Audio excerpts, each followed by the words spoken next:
All right, hi everyone, and welcome to our SMA speaker session. So I'd first like to thank you for joining us today on Teams for our brief entitled Exit from Hegemony, the Unraveling of the American Global Order.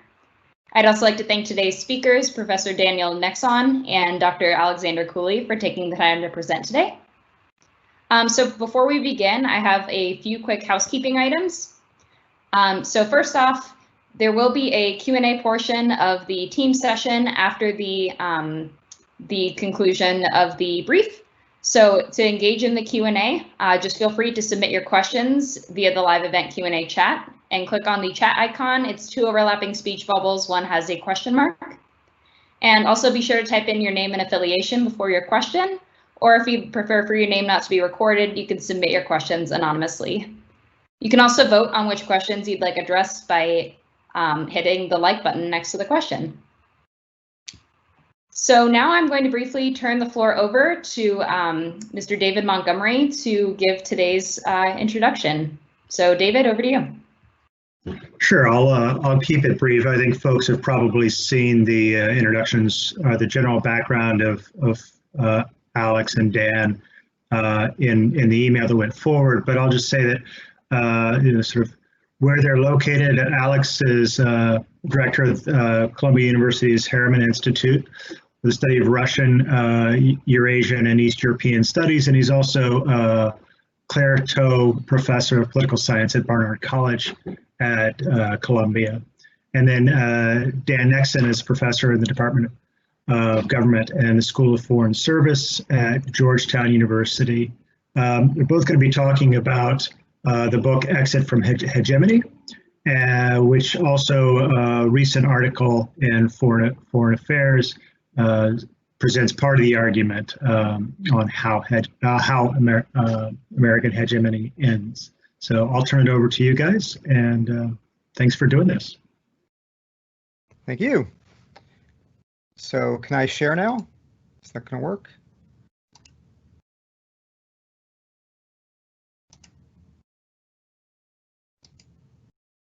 All right, are you all seeing a big screen with a banner for our book at the top and a demand that you buy it? Are we good?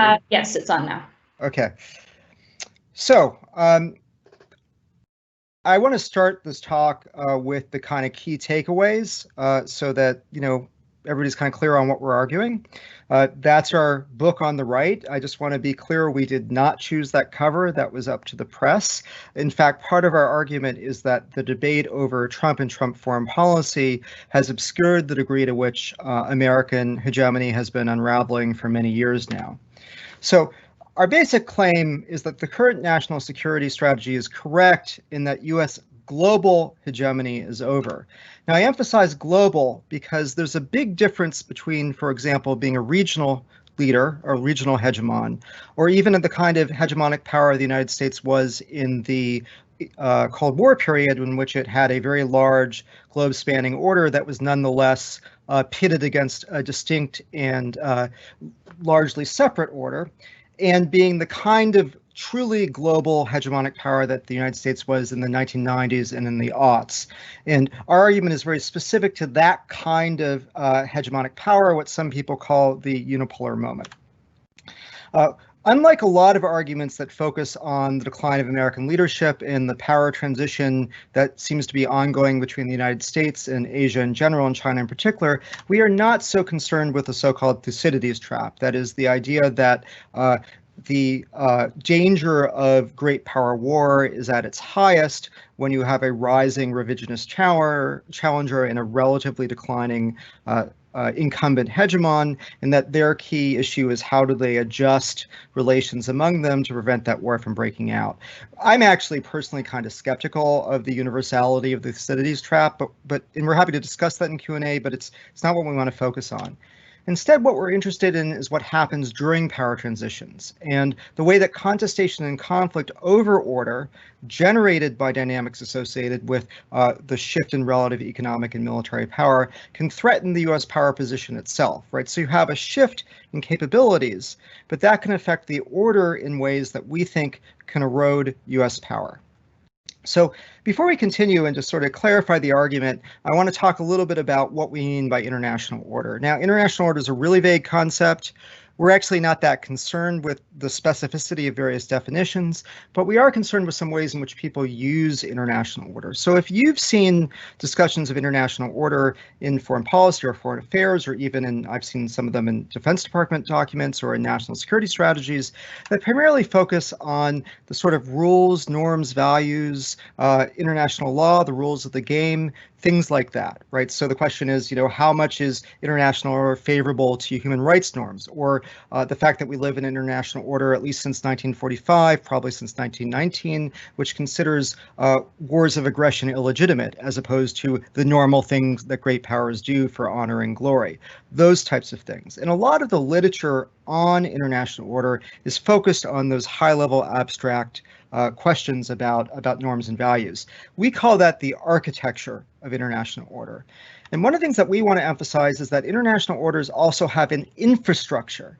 These are the practices, the relationships, the flows, the routine interactions that undergird that architecture, that are partially shaped by that architecture, but also shape that architecture itself. So examples of this that people in the Department of Defense will be very familiar with, if you think about the infrastructure of US hegemonic order, that infrastructure involved, in particular in the military sphere, that infrastructure involves things like routine joint military exercises, officer exchange programs, interoperability programs, our basing network and forward deployment, our access agreements.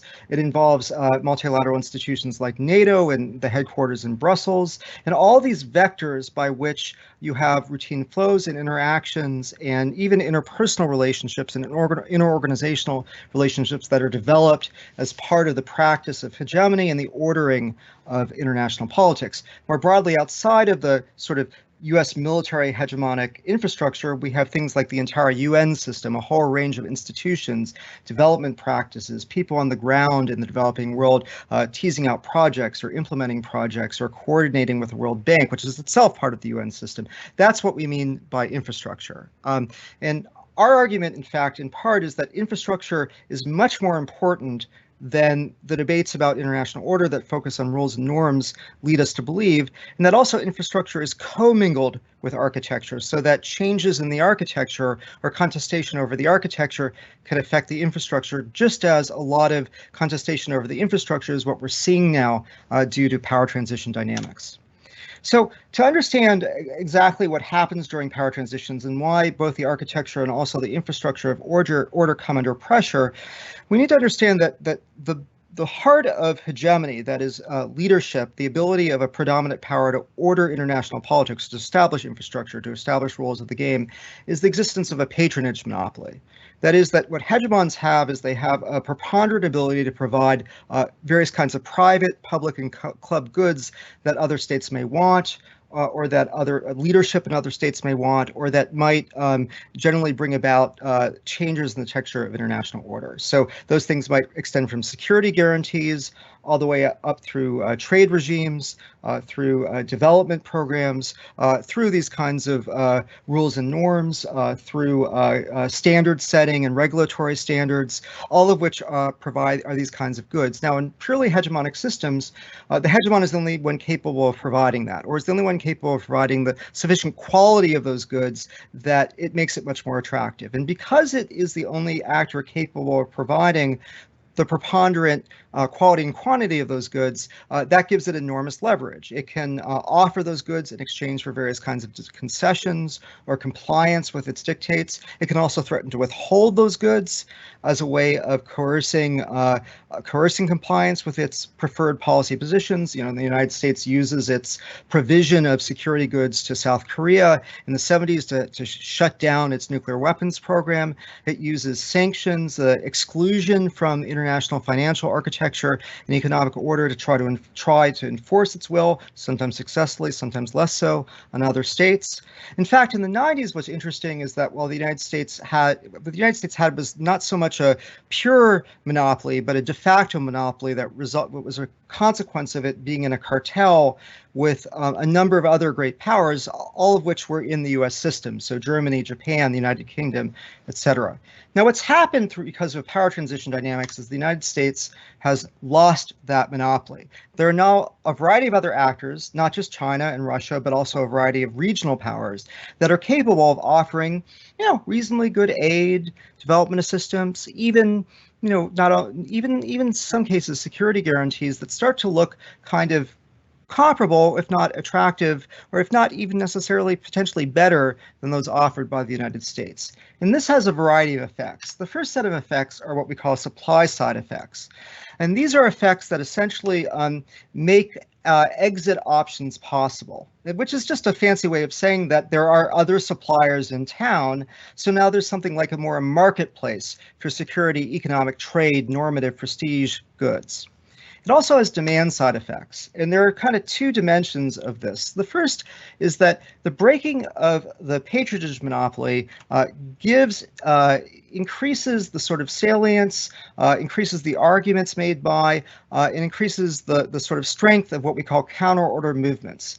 That is, once the patronage monopoly is broken, it means that there are other actors out there who have systems that look like viable systems. That so Chinese capitalist authoritarianism or Russian cultural conservatism. In the interwar period, this was fascism and Bolshevism as opposed to UK-style imperial liberalism.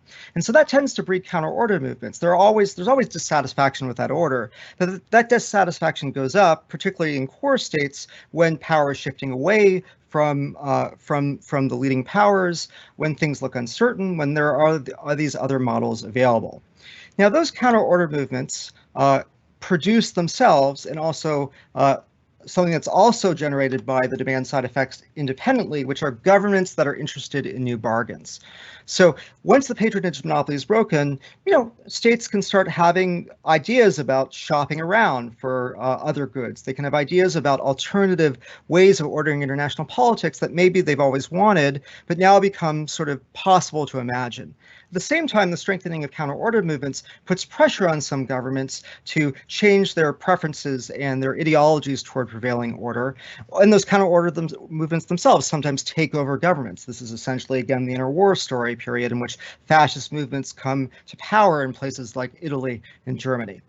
Now, when you combine these up, they have a set of effects, which is a sort of increased strength of a couple of factors.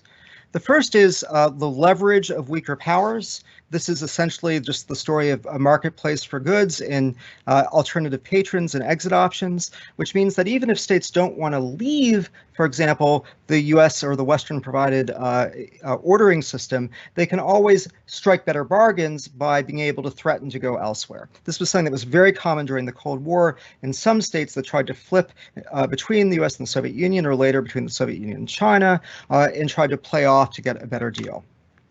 Secondly, you get increased order contestation because there are more states out there with both the wherewithal and the interest in changing certain things about the norms. They're certainly contesting the kinds of norms, values, and rules that the hegemon is upholding. At the same time, it gives you more ability to potentially contest the rules of the game and the content of the infrastructure of the hegemon. And finally, it allows for alternative order building. The power transition dynamics create enough states with enough capabilities to begin to think about producing an infrastructure of order, a really serious one, outside of that provided by the incumbent hegemon. Now, in practice, this has all of these dynamics come together to provide a sort of to make more salient a set of power political strategies and tactics for struggle over order. So let me unpack this for a second. There are two main power political dynamics that states use in all settings, not just order. And those are things we call wedging and brokerage. Wedging essentially looks like this. You have a relationship, an alliance, a trade relationship, a partnership of some sort, a tie, if you will, a social tie in network theory terms between two actors. Here, A and B, because we're so we're so clever and creative. Wedging strategies are strategies designed to break that relationship, right? To weaken, say, the power of B by splitting it off from its partners, from its relationships. And wedging strategies in the context of order contestation involve attempts to disrupt coalitions that support existing rules, norms, and practices within international organizations, within the sort of incumbent order.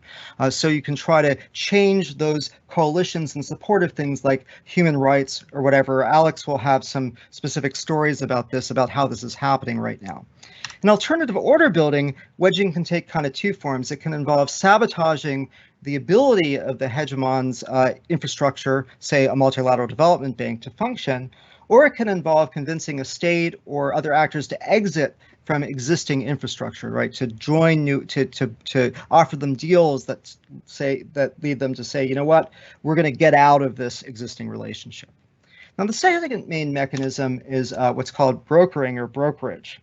And that's fairly straightforward. Brokering or brokerage in the literature is simply the creation of a new relationship or a new tie. So in this case, C is doing particularly well. It's not only broken apart the relationship between A and B, it's also now forged a new relationship with A, right? A new basis of coordinative or collective action. Brokerage can also take the form, though, of adding a relationship onto an existing, basically creating a relationship with a state that or another actor that also maintains an existing relationship, and thereby, sort of creating some of the leverage or exit option dynamics we talked about without actually triggering exit. And brokerage in order contestation, A has effects on this is the target of this, of course, is A.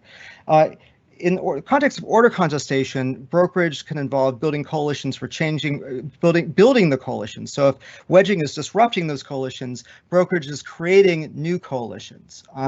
In alternative order building, it actually involves building the new rival multilateral development bank, like the AIIB, for example, or the new development bank, or even forming a rival bilateral alliance infrastructure or creating your own basing agreements, right? So this is creating new relationships, and both brokering and wedging are much easier to accomplish in an environment in which that patronage monopoly is broken, and there are more actors out there with more ability to create carrots and sticks for states for other states in the system.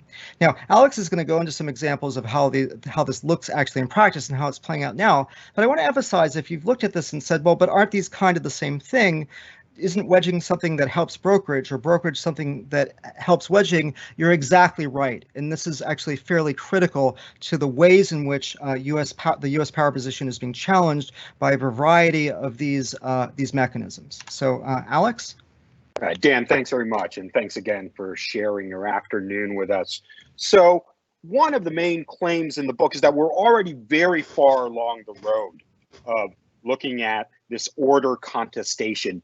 And part of that has to be that we need to look with new eyes upon movements and institutions that we thought were supporting the liberal order, and in fact now are being transformed through these dual strategies of brokerage and wedging. So one example in the counter order movements space is that we see, for instance, Russia openly contesting the core assumptions of Western countries by supporting both radical left and radical right political parties who are opposed to the transatlantic alliance, who are anti-NATO, anti-EU. Some of the support is overt, some of it is clandestine. And again, the idea of wedging apart by supporting political parties who are not on board of the mainstream consensus, and then networking them together into this alliance, a kind of European illiberal anti-NATO type of coalition, which very much plays into Vladimir Putin's type of agenda. Next one. So moving up in scale, if this is about social movements and political parties and factions, we also see significant levels of alternative, let's go back to that, alternative ordering. So one of the things we found out in our research is that over the last 15 years, most new international organizations and regional organizations that states are joining are led by either Moscow or Beijing, or have the participation of both Moscow and Beijing in the leadership role. And so in particular, if you are in this sort of density of countries with these ties in Central Asia, in Southeast Asia, your new forms of regional organizations are with Chinese and Russian projects, whether in the security sphere, the Shanghai Cooperation Organization, Collective Security Treaty Organization, or some new kind of Chinese security projects, or in the economic realm, Asian Infrastructure Investment Bank or Eurasian Economic Union. So these are forms of ordering. If we push the argument even further, what we see is that China now, through the Belt and Road, which we actually regard as an ordering project, because on the one hand, it's about promoting infrastructure and infrastructure investment. But on the other hand, this investment gives China all sorts of leverage in order-like functions over target countries, whether it's their debt levels, whether it's demanding similar voting patterns at the UN, whether it's demanding compliance on security cooperation. And here on the map, the world map in the green and red, you see one impact of this, right? Where this is a map of the vote at the United Nations Human Rights Council over concern about the re-education camps in Xinjiang, right? So initially, when word got out about these re-education camps where at least 1 million Uyghurs, mostly Uyghurs, but other Central Asian co-nationals had passed through, a group of countries in the green at the UN Human Rights Commission issued a letter of concern and criticism to China. And these are countries associated with the liberal order. They're Canada, Western Europe, Japan, and Australia. Well, the red are the countries that China mobilized to counter that letter. There are more red countries, over 50, than there are green countries. Plus, the statement that China mobilized says China is an outstanding upholder of human rights in the UN system. One final note, and then again, as we see sort of these sort of different strategies commingling, Greece, one of the very big Belt and Road partners in Europe, and of course a security partner for the US, actually for the first time ever 3 years ago, vetoed a European Union statement that criticized Chinese human rights practices. And it did so for the very first time, saying that this was a very unproductive thing to do. And of course, analysts thought that this was because China had just invested in the port of Piraeus and the Belt and Road. But essentially through that investment, even though this wasn't overt, China had successfully pursued a wedging strategy, taking apart European Union normative power and criticism of its human rights practices. Let's go to the next one. So a final sort of dynamic here that we see is this kind of straight use of weak powers, or what we would normally consider weak powers, of alternative goods providers to leverage, demand more things from the US and push back against the economic political conditions that they don't like. This gentleman who's up here might be familiar with many of you. This was Kurmanbek Bakiev. He was president of the Kyrgyz Republic when he and President Medvedev launched a base bidding gambit where he threatened to close down Manas Transit Center that was so important for Afghanistan because Russia essentially offered a $2 billion emergency package. Now, in this particular case, Bakiev was successful in that he then did a new bargain, concluded a new bargain with the US that paid him more rent, that renamed Manas the Transit Center. So he got a lot of goodies out of this, this weak sort of Central Asian state. Of course, the Russians weren't too pleased about it and were, very happy to see him fall the following year, but that's part of the story. Next one. But in other cases, we're starting to see this dynamic over and over again, not just in the Kyrgyzstans, the new partners that we need for transactional regions, but in countries that we assumed were well within the US security framework. Mr. Duterte of the Philippines, in response to criticism and the visa denial of one of his main officials on human rights grounds, started elevating his rhetoric about the need for alternative partnerships, both with Russia and with China. He canceled the visiting forces agreement. He made great political hay out of saying, you know what, we're not going to be tied down. We're a sovereign country. We have multiple options on the security front. And the last slide, image on this. Sometimes, or the third one, sometimes it's the appearance or perception that an alternative power is providing goods, even though that might not be rooted in reality. This really struck us. This is a study, a polling study of Serbian citizens. Who gives the most aid to Serbia? And when polled, the majority or the plurality of them said China. China is the big donor of public goods and aids to Serbia. And of course, Russia's in the mix. The reality is on your right.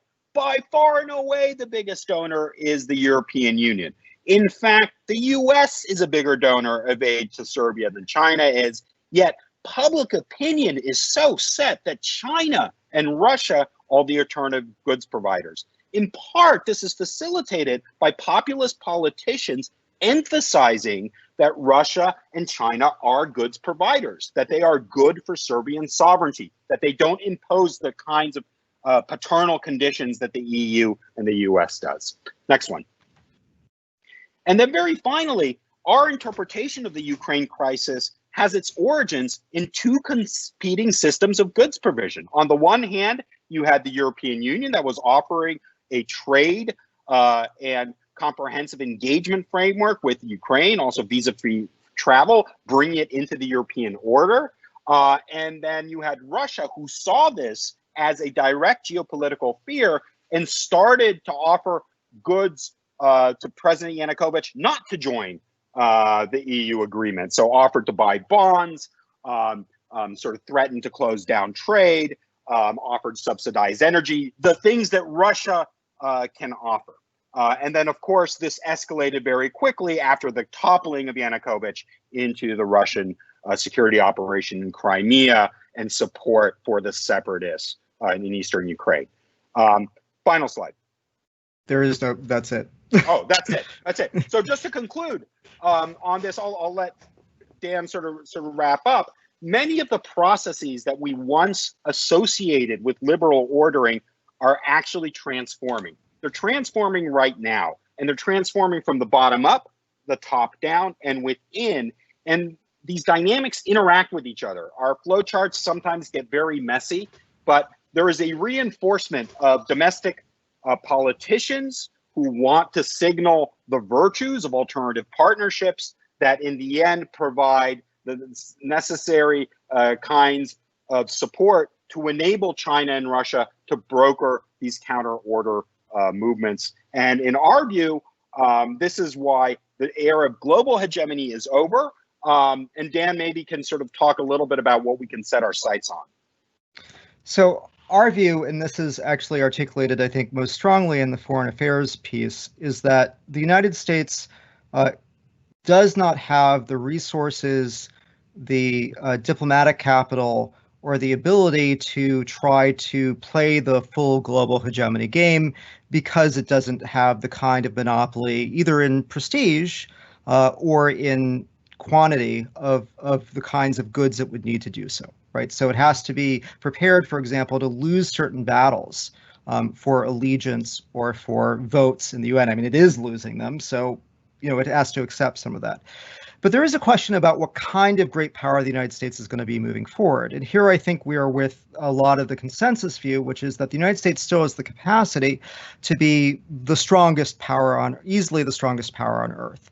But that capacity depends not only on its domestic resources, but it depends on maintaining the infrastructure of the hegemonic infrastructure it has with what we would generally regard as the core alliances, right? And which include still many of the world's leading economic powers. So the relationship with NATO, with Japan, South Korea, Australia, the countries we think about as our hardest and fast allies. That's where, however, things get dicey. The presumption has always been that those relationships will persist because of, at least since the 90s, because of institutional inertia, because of common values, and those sorts of things. But in an environment with the kind of competition we're talking about, with the rise of dissatisfaction with the status quo ordering mechanisms with liberal order more broadly, an era in which there are counter-order movements within the core itself that provide targets for brokerage by external great powers who want to disrupt the cohesion of those relationships. In an era where, in fact, it can't count, the United States can't count on the fact that it would necessarily be offering the best deals, and that the conditions that it usually associates with those deals, some modicum of respect for human rights, some modicum of lip service towards democracy, will necessarily be attractive. In that environment, it is in a much more precarious position. And so we are in the sort of group of people that say the United States needs to focus on conserving those relationships where that infrastructure is strongest, oldest, and therefore more durable. But I will say that right now we're in an environment in which the United States has cut back economic aid, its ability to provide certain kinds of goods, although we've gone a little bit back into the game in Africa. We're in an environment in which the State Department is not in great shape and our diplomatic capital is eroded. And what's important, I think, and particularly important for thinking about this from a Defense Department perspective, is that the area where we still enjoy the most advantage and the most robust infrastructure of hegemonic ordering, of cooperation, of relationship remains in the security arena.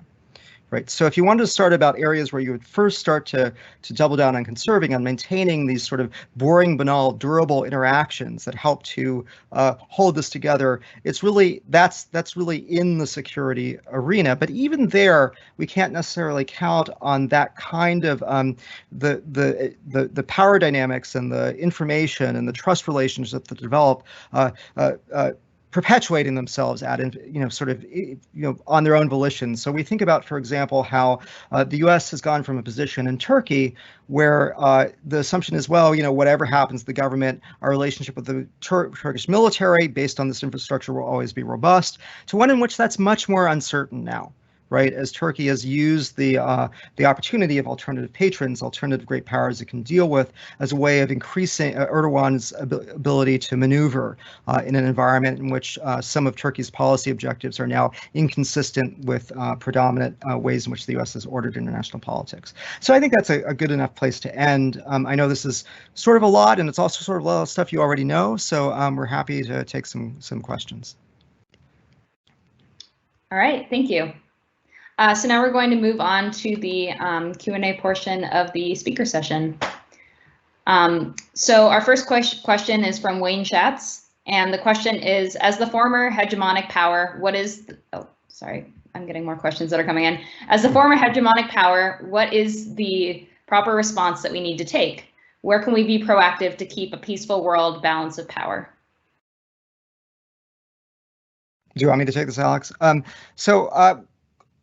So, I mean, I have very conventional views on this, and I think that they flow also from our arguments. The United States has its most core security interests in Europe.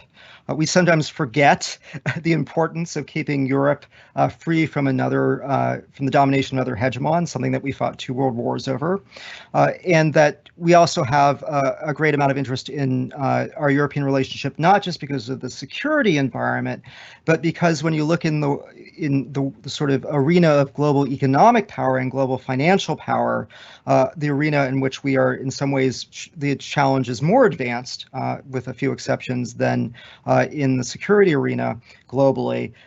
You can get a lot more bang for your buck and a lot more goods provision ability and a lot more leverage through standard setting and regulation if you are cooperating with one of the world's other largest 3 markets, which is the European Union. Right. So that relationship, I think, is absolutely crucial, and it's an area where we can maintain a kind of deterrence position where we do have, as long as we play our cards right, allies who have a threat environment that is consistent with our own. The same thing, of course, holds in East Asia. I think the areas where this becomes increasingly problematic initially are in areas that we think of as peripheral because we haven't actually cared that much about them traditionally, and maybe we shouldn't. Certain places in the global South, for example, and where the area where it's becoming much more complicated and the costs are going up of U.S. power projection, of course, and because of these kinds of dynamics, right now is in the Middle East. So I think the United States can maintain a kind of hegemonic sphere that looks a lot like the sphere it existed, plus or minus, during the Cold War.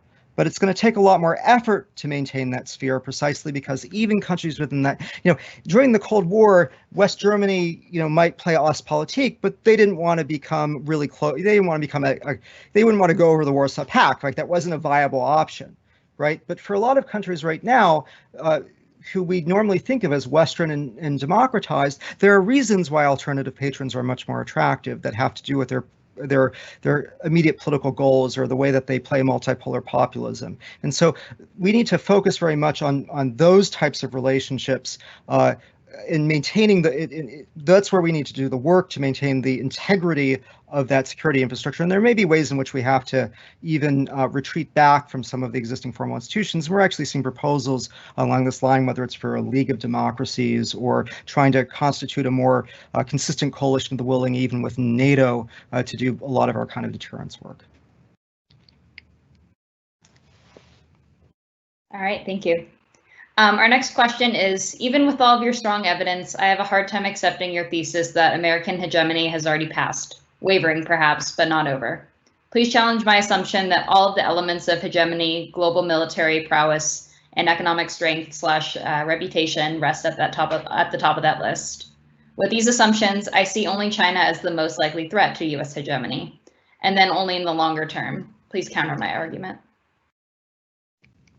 Yeah, great. Thanks for that. It's an important argument and one that you share with many others. So let me try and deal with it as constructively as I can. I think one thing to think a bit about is the unique nature of the 1990s, right? Getting back to sort of patronage monopoly, where there are many countries in the world that are never going to be US-style liberal democracies, aren't going to particularly care about liberal order, don't particularly want to join NATO or the European Union, many of our they're in union, and really don't have time to sort of talk about all the principles and values that we do. But in the 1990s, the vast majority of them either stayed silent or went along with the US ordering project. The ones who didn't were labeled rogue states and ostracized, or like Metsiar in Slovakia, they suffered domestic coalitions that banded together saying, hey, you're preventing us from joining the West.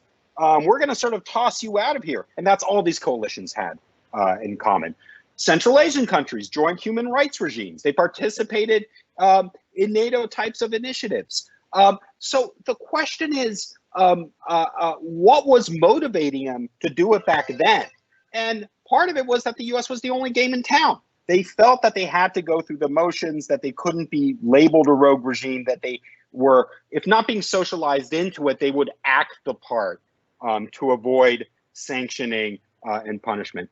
The case now is very different. That the name of the game now, especially if you're a small state outside of this core liberal order that Dan was talking about, is one of having options, right?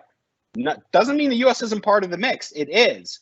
But the name of the game is leveraging competing alternatives from either China, Russia, Saudi Arabia, Venezuela when they were active, Iran, and using those for the benefit of the survival of the regime, to then get A, more stuff, and B, demand from the West fewer of the disruptive conditions that they didn't like.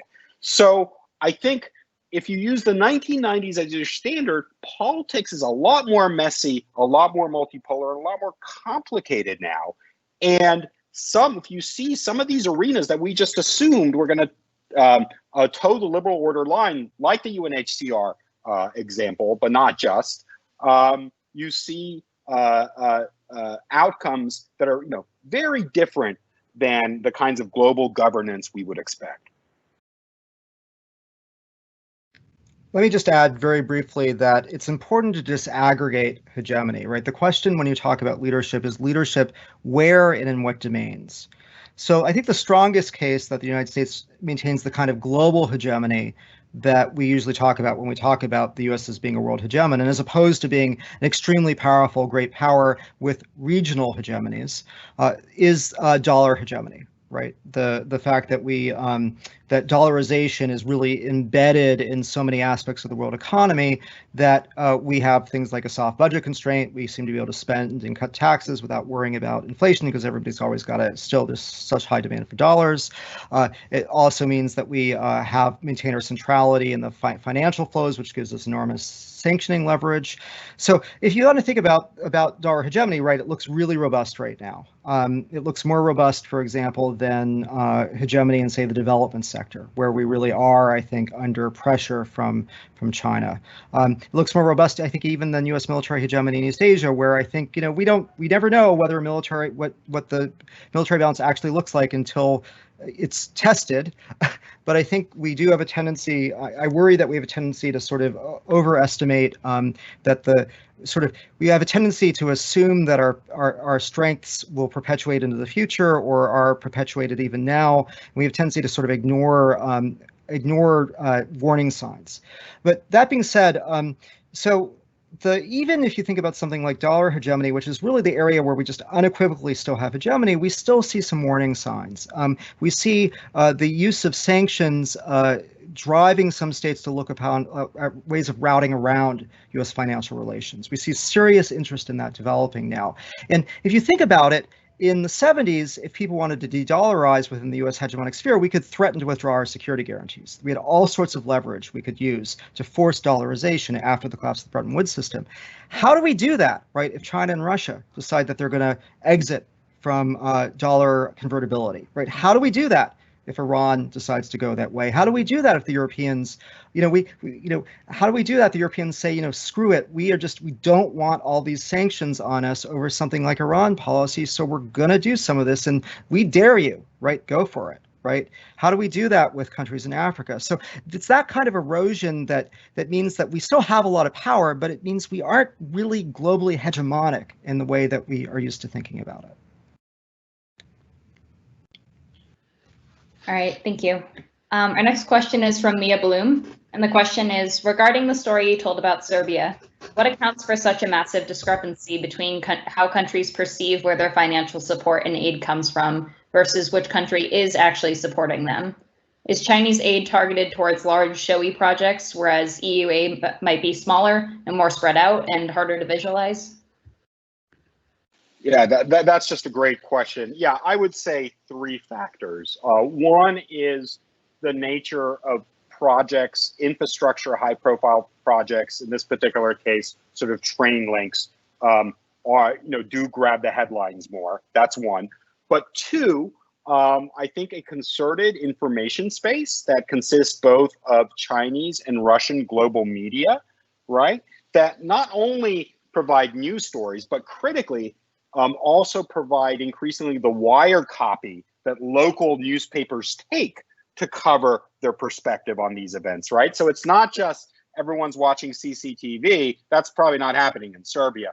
But your local paper is probably taking some Xinhua wire stories, the same with sort of Russian sort of wire services. And those are going to select themes along these lines. And then the third mechanism is local politicians, because they're in this populist mode, they're not in the mainstream. They present themselves as guardian of local sovereignty, present Russian and especially Chinese projects as being in the national interest. And who cares about the fact that, they're outside of sort of maybe the norms that we have, or, others say, we should be distrustful of China. We're going to do what's in Serbia's best interest. That's a dynamic that's being replicated in dozens of countries at the moment. So I would say those are the three kind of mechanisms there. Okay. Our next question is, how would you evaluate the recent announcement by the Trump administration to reduce troops in Germany based on their failure to reach 2% of GDP defense spending against the strategy that you recommend? So we think in an environment in which United States, we think an environment like the one that we've described, in which the United States' ability to broker, right, to engage in brokerage is no longer sort of preponderant, and in which other actors have not only brokerage capacity, but wedge capacity, the last thing you want to do is start straining those relationships that have the most durable institutionalized infrastructure, right? And so we think, generally speaking, that the way in which Trump himself has sort of rhetorically rattled allies has probably been counterproductive. And it's probably undermined some of our greatest strengths. If you think about what the U.S. has that nobody else has, right? It's this extensive alliance system. It's this extensive basing network. As I suggested, that's one of the areas where we still maintain a real advantage, even as China's military modernizes. So there's a sort of question about why do you rock the boat on that? There's also a question about, the assumption has always been that, well, if the U.S. is relatively less economically powerful, then the U.S. should really be pushing extremely hard for burden sharing. And I think everybody across the spectrum agrees that more burden sharing would be nice and more burden sharing would be good. It actually gets funkier if you dig into the weeds. The U.S. itself, in nominal terms, is actually about where it was 30 years ago. It's been our allies that have seen the largest relative decline in their economic share. And in that kind of environment, you have to wonder whether the United States gains more leverage and more ordering capacity and more influence from having the third largest economy or the fourth largest economy in the world depended upon us for security guarantees than it has in a world where that power is actually developing more robust military capabilities. So we're not even sure the candle, right, is worth the game. But more generally, yeah, I think those types of things are not what we ought to be doing right now, right? We're in a period of reassurance and rebuilding and trying to insulate ourselves against wedge strategies, not an area in which we're trying to do that work for them, whether it's for external great powers or whether it's for domestic political counter-order actors who want to say, look, the U.S. is unreliable, the U.S. is foisting things down our throats that we don't like, it's against our interest, and provide domestic sources of contestation against those relationships. All right, thank you. Our next question is from John Severns. And the question is, are there easy ways for the U.S. to repair and enhance its security ties with longstanding members of the liberal order, such as expanding Five Eyes to include new partners?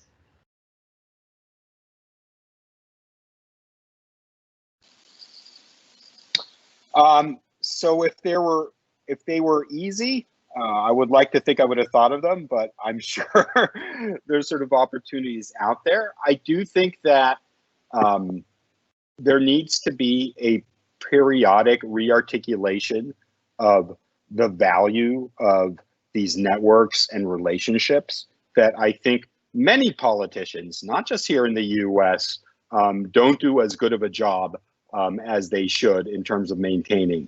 And this is why things like symmetry is important, especially in multilateral contexts, right? Whether it's NATO or the European Union, the visual representations of alliance, on a regular basis, are a big part of this. In terms of just sort of my thoughts on the basing network in general, and sort of functions that are going to see sort of now more kind of globally contested. I think we're entering an era where China clearly is interested in developing a kind of a global infrastructure for forward projection that is not going to be comparable to the US's, but I think its choice, its mechanism is going to be through economic clientelism rather than alliance, right? Let me say something provocative here. Russia doesn't have allies. It has clients. And I would almost make the same argument with China too. Maybe sort of take North Korea out of the mix. But China in places like Cambodia, Tajikistan, Djibouti, Pakistan, where it has a formal presence, also has this robust goods provision, right?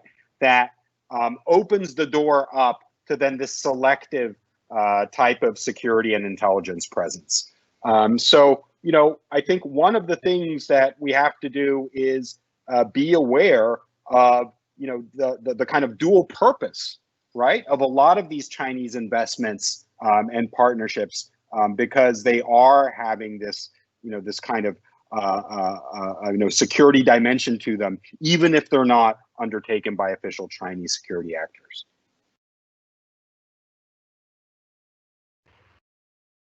All right, thank you. Our next question is from someone named Jim, and the question is: Have you not taken into account that the notion of hegemony is being redefined in a digital world? I'll just very briefly. I think the notion of hegemony is. I think hegemony is not being redefined. I think digital world is a new zone, right, of ordering. And this is actually an area where we are extremely freaked out. We think that if you want to talk about U.S. leadership eroding, one place to really look, and I'll turn over to Alex a second to talk specifically about digital, is the reduced ability. One place where we've really kind of punched not above our weight, but below our weight has been on standard setting and regulatory environments. And there are a bunch of reasons for that, but that's actually a really crucial dimension of how you lock in rules that are favorable to you. And in the digital domain, Alex?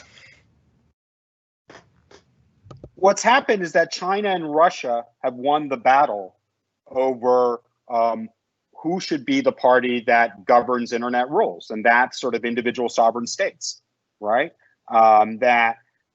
As sort of our monopoly over the digital domain eroded, we could have pushed for a more global type of institution or a more global international regulatory body to handle these kinds of rules, norms, disputes, and so forth. But the Russian and the Chinese position has won the day because it very much appeals for security reasons and for domestic surveillance reasons to most governments who are out there. So, I think that's a very good example in these new issues. We never, what hegemony we had was quite fleeting, and we see this kind of, robust, kind of more multipolar type of dynamic.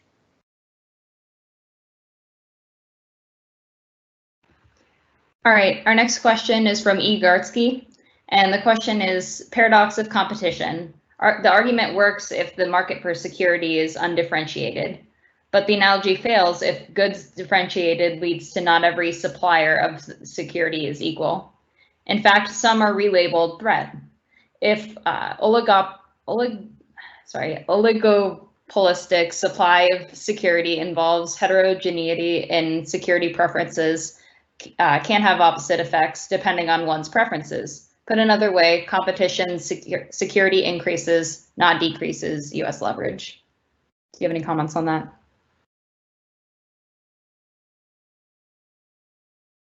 It's a really interesting argument, and so I'll have to think it through. I do want to say something on this front, though, because your comment about heterogeneity of security assistance and security threats, actually in the book, we take as a negative against what the U.S. had to offer. And that's especially the case in the recasting of social movements and political threats into security threats. And this happens in the mid-2000s in many parts of the world as a result of three things. One, the war in Iraq, right? And this kind of, overt attempts of the kind of the freedom democracy agenda. The color revolutions in Eurasia, where Kremlin cronies are toppled in Georgia, Ukraine, and Kyrgyzstan by street protests. And of course, the Arab Spring. As a result of this, one kind of common vector of US influence, the kind of promoting civil society, NGOs, mobilization, trainings, and so forth, is recast by many governments after these events as security threats. And in fact, that's what the Russians and the Chinese very successfully do. They even coined the term color revolutions, like we're against color revolutions, right? At that point, actually, many governments start to regard this kind of foreign influence and a kind of, the liberal ordering agenda, the values part of it, as big of a security threat as other types of sort of transnational concerns that they have. And then they develop the kind of, domestic sort of response to that. So I actually think some of the heterogeneity and the sort of perception of security threats work against some of the main mechanisms of the U.S. And I'll leave you one final paradox. I think, again, the Russians and the Chinese have, in many cases, successfully reframed the U.S. as being the sort of agent of disordering as opposed to the agent of the status quo, right? When you look at sort of Russia's ties, Central African Republic or Egypt or sort of Algeria, part of it rests on this idea that we're not going to tell you what to do, right? We're not going to give you conditions to sort of, buy our weaponry or our digital sort of surveillance equipment, or to hire our troll farms or to do anything like that. Again, I think, in some circles, whereas the Cold War, the US was viewed as kind of a guardian of the status quo, since the mid-2000s, there are concerns that the US is actually more of like the disruptive kind of revolutionary power. I don't think actually that's true, but I think, again, the narrative has been pushed in that way. Yeah, I mean, I just want to add, sure, it's correct that when Russia becomes more aggressive, the Baltic states become more dependent upon U.S. security guarantees. It's true that China's rise has driven some powers much closer into American arms. Nobody disputes that, right? But that's not the sign of healthy global hegemony in the first place. So I'm not sure why that's so much an issue. But moreover, I think we need to keep in mind not only the heterogeneity of threats, that a lot of regimes out there, particularly outside of the very core, really well consolidated liberal democracies, a lot of those regimes care most about survival, right? And sometimes those threats to survival are not about a Russian invasion. They're about the United States forcing you to make reforms to your domestic institutions that would lead you to be voted out of office, right? They're often about values. So a lot of are actually the sort of semi-core, the new core members, right, in Eastern and Central Europe are very unhappy with the way that they feel that cultural liberalism has been shoved down their throats, right? And that's part of the reason why Russia becomes very attractive, because it purports to stand for cultural conservatism in the traditional family. It's why you get things like the Philippines, a huge amount of support for the United States, staunch ally, a country that should be completely freaked out about China, right? But what happens there is that Duterte winds up kind of playing his domestic survival game in a way where the dynamics that we expect to see do play out in a case where you should most expect, and we had been seeing the alliance most consolidating. So I think it's much more complicated than that, although those dynamics will clearly happen in some arenas and clearly are happening in some arenas. All right, thank you. For the audience's knowledge, our speakers agreed to go a few minutes over, so we are going to continue the Q&A. So our next question is from Wayne Schatz, and the question is, can open democratic societies compete in the information sphere against authoritative state-controlled societies? Perception of US capabilities and contributions is inconsistent with the actual capabilities and contributions, as in Serbia. How do we compete with governments in the information domain that are not constrained by the truth?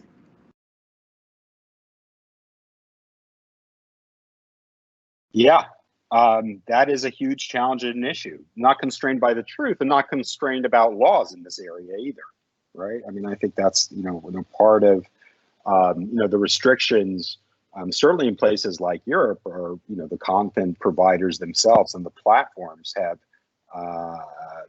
obligations in this area. I think, this sort of, just step one back, sort of like what's the particular problem we're trying to solve here, right? Is it a general sort of projection of kind of, understanding about the benefits of liberal ordering and the US sphere and so forth that's not getting out in sort of social media in third countries? Or is it actually concerned about destabilizing cyber operations, either in our country or in particular, sort of valuable allies, right? And I think the responses to those two questions is different. I think, with regards to sort of active interference, either, in us or in allies, I think a capability has to be developed and has to be signaled to the other side that we possess that capability, that then hopefully allows for a new setting of red lines, rules of the game, boundaries in this sort of area. In terms of just the general information environment in sort of third countries, this stuff is cheap to do, right? I mean, the Russians have been so good at instilling this kind of idea that they have this kind of secret sauce of sort of transforming countries, from Bolivia to the Central African Republic to Libya and so forth.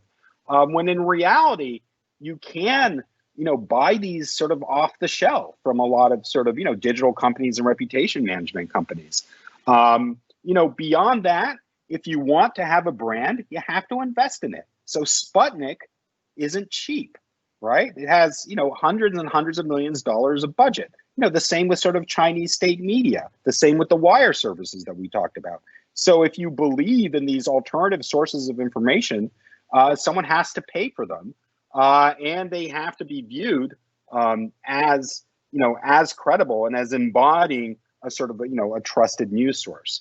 So I think there's it's a really important issue, but part of it depends on what exactly the disinformation is targeting.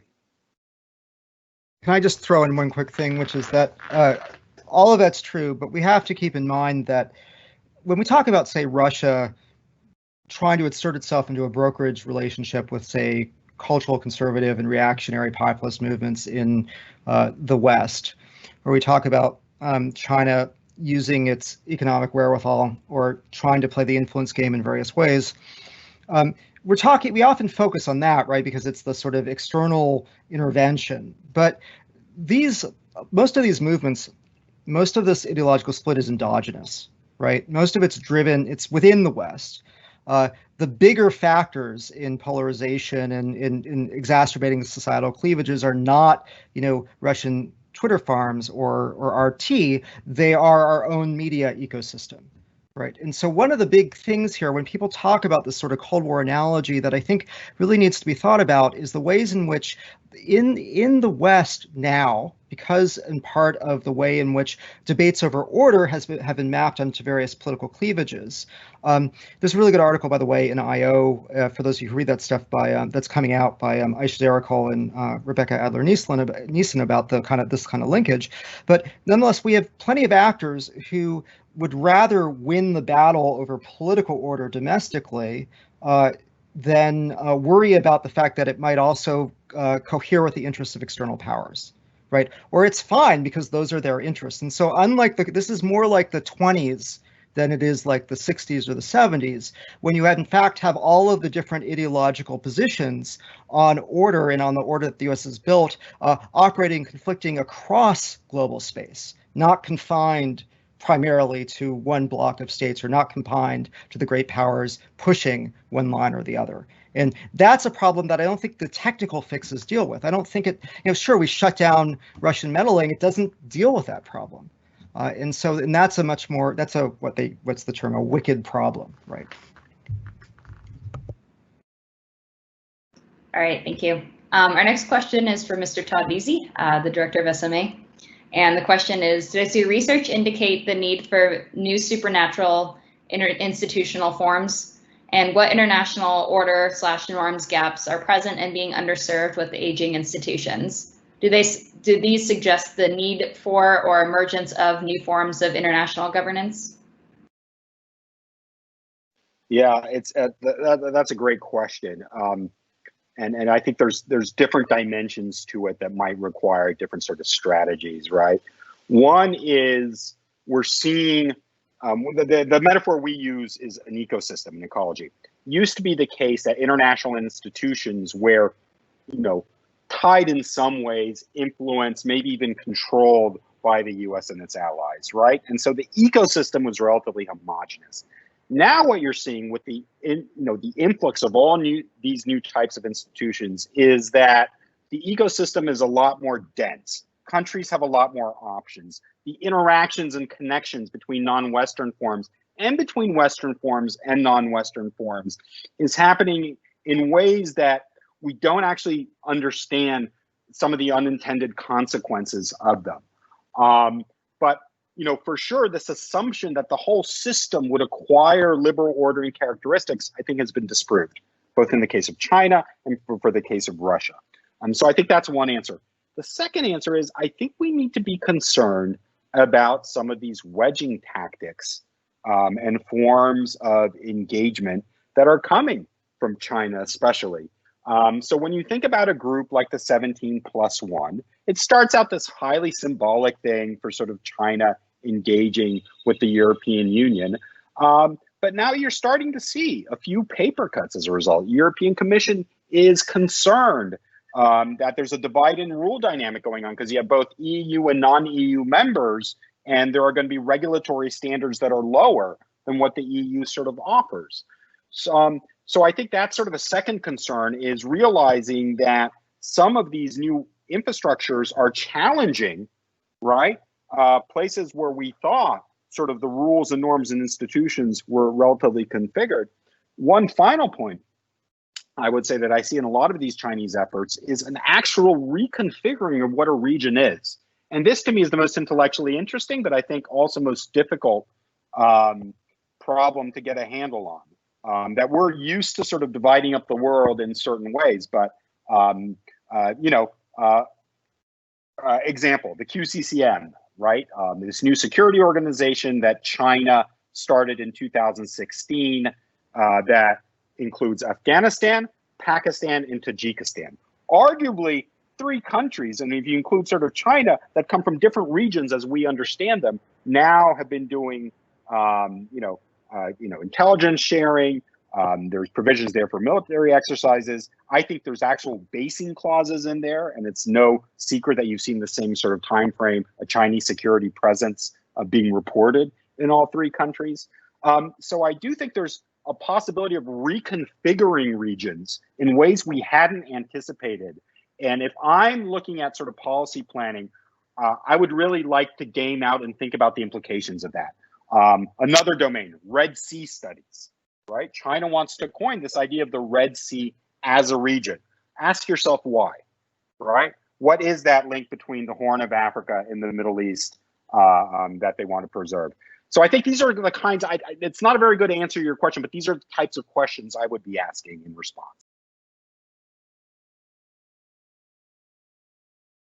Okay, thank you. Our next question is from Kay Otterson, and the question is, Kronig and Jane at the Atlantic Council posted a positive strategy for creating new institutions, like an alliance of free nations, and revitalizing existing ones, like the G20 addressing security and political issues, and growing the G7 into the D10 to include South Korea, Australia, and India as a group of democratic nations.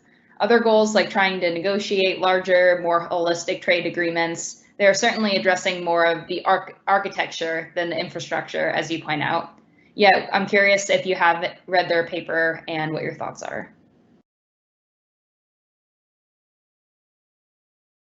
So I actually have not read the paper. I mean, those seem to be, relatively, interesting, doable types of proposals. I think, the name of the game is sort of showing up, right? And, exerting your influence, maintaining a kind of dynamism, right? So you're not just sort of, propping up the kind of dinosaur institutions with the same sort of factions, coalitions. All of that, I think, is important. And maybe this also harps back to the sort of previous question. I think there's also a potential danger, and that is in the rush of wanting to engage everyone, that you start assigning away some of the kind of architectures that define these organizations as in U.S. interest and liberal ordering. So, for example, take the debate of whether to engage with the SCO. This is a big debate that was going on, especially over whether, the campaign in Afghanistan could be sort of multilateralized, whether you can get sort of Chinese buy-in. And one of the points I was making, well, let's ignore the stuff that the SCO is doing in terms of its training exercises, these common political watch lists that they have, the separatist, extremist terrorists, who then they kind of conduct these renditions on. And let's just talk about Afghanistan with the SCO. It strikes me, and we've written about this, that's exactly the wrong way to go about doing it, right? I'm actually for engaging with the SCO. I'm for engaging with the CSTO. But the mode of engagement has to be, we're going to talk about everything. We're not just going to talk about, the thing in which you might have some sort of overlapping common interests. If you're going to have this interorganizational interaction, why? Because I feel like our institutions and architectures are more robust. They're more appealing than a lot of these, which in many cases these countries have been either, coerced, or they've gone along with them because they felt to. But I think that comprehensive interaction is something we should welcome. It's not something that we should fear, and it's not something that we should minimize in a way that gives legitimacy to these Chinese and Russian projects, but doesn't actually turn a magnifying glass in terms of what they're actually doing for its own membership. So I just wanted to, I actually have read the paper, although I'm not remembering as well as I could. It's interesting because Matt and I disagree a lot, and I found a lot to agree with in that paper, so that's sort of unusual. But let me just say that the problem with the general issue about new institutions that we just have to keep in mind is the United States can't sign new treaties, right? We can sign them, we can't ratify them. Until the United States is in a position to ratify new treaties, we cannot build the kind of infrastructure that we built in the immediate post-war period, right? So got to solve that problem before we can even think about really kind of robust institutional alternatives. Otherwise, you get sort of executive agreements, or you get sort of quasi-formal organizations, where the U.S. can, the U.S. can pull out at any time, or decide not to attend, or cancel the meeting, or what have you, and they don't serve that same kind of purpose. More broadly, I think the thing we have to wonder. So Alex talked about these dinosaur institutions. I'm actually bigger on the dinosaur institutions than a lot of people are, because I think they are robust. They do have this well institutionalization because they have been important sites of U.S. diplomatic capital. Because we can't really build new development banks anytime soon, so we can't go to toe-to-toe. So I do worry that they sort of engage in this kind of, because we think that the end of U.S. global hegemony means the sky is falling, rather than it just means we live in a more complicated, a world in which we're going to get our way less, in which some of the states that were aligned with us won't be aligned with us anymore, that we engage in kind of creative destruction that might be a bad idea. And so when we talk about expanding organizations, I mean, fine. But if you want to think about, something like the extent to which the EU expanded, or the extent to which NATO expanded in the 90s and noughts, that's actually part of what's getting us into trouble now, right? Is that we have actors within these organizations who are not really aligned in a lot of ways with the geostrategic cleavages that are developing. So, I think it's fine. I think we ought to experiment with these various things. We can do a lot of ad hoc stuff that could be scaled up. I think that if we want to rebuild the G7 as a prestigious club of advanced industrialized democracies, and we think we can make that work, that's great. So there are good stuff there, but I think we also need to be a little bit wary about the idea that the solution is just kind of to reinvent everything, right? Rather than to reaffirm and make things more robust, and then to deal with problems in the existing institutions. That's why I talked about ad hoc coalitions in NATO rather than trying to replace NATO, right? Is how you deal with the fact that we have no mechanism for booting countries out that are increasingly no longer aligned with a lot of what I would take to be core U.S. Preferences and interests there. So anyway. All right, thank you. Let's go with one more question. So our next question is from Dana Ayer, and the question is, you've got an approach that sounds very grounded in a transactions cost approach, but what about common identity and the dynamics of institutions becoming suffused with value, the transition from is to ought, and is a D10 alliance of democracies to not US? Actually take a really quick stab at this. So yeah, the way we've told it, there are a bunch of different ways we can tell this story. And the one we chose today is very focused. We very much focused on the kind of the material goods aspect of it. Although I will emphasize that we actually have a companion edited volume coming out in probably about a year on goods substitution as a dynamic. And there we actually make sure we have case studies where the goods are symbolic and cultural, right, and identity oriented, because we don't think that actually there's any reason it has to be restricted to material goods to think about these dynamics.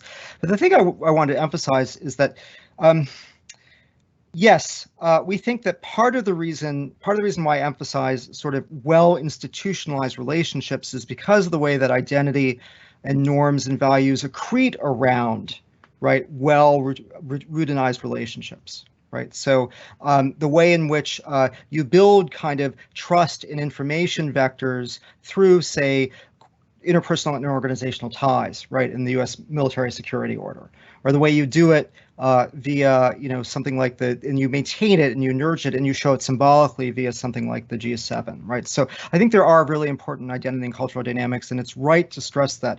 I do think that we tend to, first of all, assume that identity and cultural dynamics are less multivocal, that is less ambiguously capable of being reinterpreted and politicized in different ways than they are, right? So we tend to think that transactions are really kind of mutable, they're really changeable, and identities much less plastic. But I think these identity factors can be much more plastic. And I think that the way where we really focus on this in the book is in our discussion of counter-order movements, right? And the way in which power transitions, they don't cause necessarily, or they're not necessarily the root causes of ideological movements that redefine identity and redefine identity and norms and values. Those are usually pre-existing to the power transition. It's just the power transition exacerbates the conditions around them. So, it is the case, for example, that, you could talk about common identity in 1920 and 1921, and then 8 years later, you've got huge identity rifts over fascism, Bolshevism, and liberal democracy, right? We can talk about the West as a common glue that holds the transatlantic alliance together, but we have people who understand the West as primarily a civic identity community. So you could bring South Korea in. It's a liberal democracy. It's part of this greater West. And then you have counter-order movements who are much more favorable towards Russia, sometimes very skeptical towards NATO, certainly disruptive to a lot of that relationship, who view the West as an ethno-religious category, right, which is under siege and must be protected. And part of the problem traditionally has then been the working of U.S. hegemony for the last 8 years. So those identities matter a lot, but they can be politically mobilized in different ways. And we need to be really attentive to the way in which the transactional and the network and the relational dynamics intersect with those identities if we want to understand those. Doesn't mean we should give up on identity. Doesn't mean that a lot of the stuff we're talking about shouldn't be fought through the sort of weaponization or instrumentalization of narratives and rhetoric. That's part of the statecraft toolkit. But it does mean that I think that we can't count on those identities as doing the work that we assume that they're doing at a given time.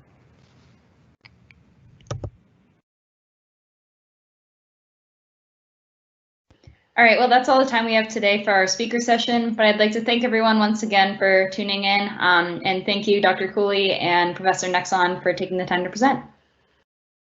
So have a good day, everyone. Thank you very much for listening to us. Yeah, thanks for great questions. Thanks for the great questions. Thank you. Yeah. All right. Thanks, everybody.